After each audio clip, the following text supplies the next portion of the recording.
This is Dr. Margolis.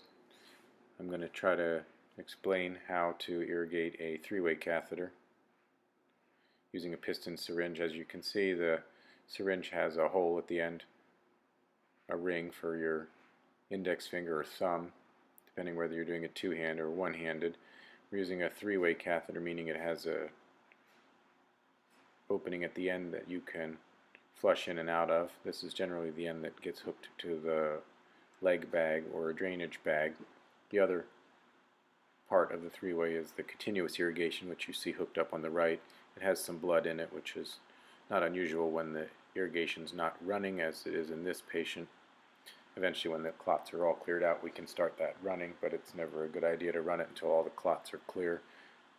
If you do, the patient is going to have a risk of perforation of the bladder if you run the irrigation when there's no way for the fluid to get out. Generally, we start with 2 syringes just to be sure that we're not sucking against the bladder wall when we do pull back. The patient probably has several hundred milliliters when they come in with retention and you put the catheter in, so occasionally we will let it passively drain between installations of fresh syringes of sterile water. We do not use saline, as it does not lyse the cells as well as sterile water does, and these clots are generally inches in diameter and need to be shredded in order to get out the rather narrow tip of the catheter. This is a plain 22 French latex catheter. It's not the one I typically use, but didn't have a choice here. Normally we use a Cuvelaire catheter by Ruche, which is a clear plastic one with a rather large mouth.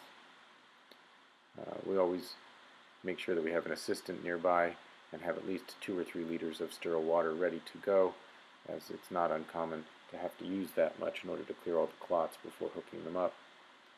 One word of advice is, if you're a righty and you irrigate right-handed, you should have the patient scooched to the side of the bed closest to you so you don't have to lean over and hurt your back.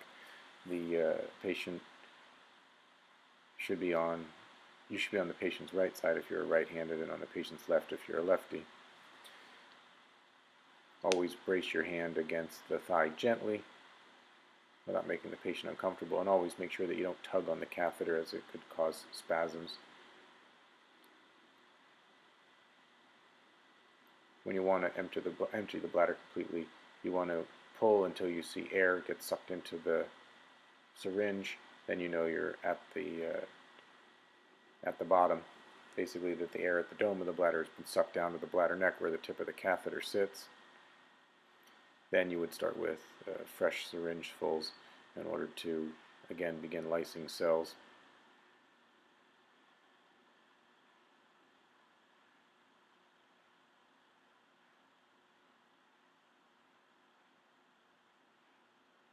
That's demonstrated here. As you can see, the air gets sucked into the syringe. Again, start with 2 fresh syringe fulls with your thumb in the ring of the piston, gently in and out, and always make sure that you tighten it into the end of the Foley so you don't push the Foley off the tip of the catheter. Another word of advice is to watch this video several times before trying this. If you're going to try to suction out 2 syringe fulls after you've only put 2 in, you just want to be careful and gentle with the second one. If there's any resistance or the patient is uncomfortable, just fill them up with another clear syringe, another clean syringe full before you start pulling back again. I hope this is helpful. Again, never leave the patient alone. Always have an assistant. Once you start irrigating, you really should not leave the patient. And if you start noticing blood coming out around the catheter, or the patient has discomfort in the bladder, there's probably clot that needs to be hand irrigated before hooking up the CVI. I hope this was helpful. Thank you.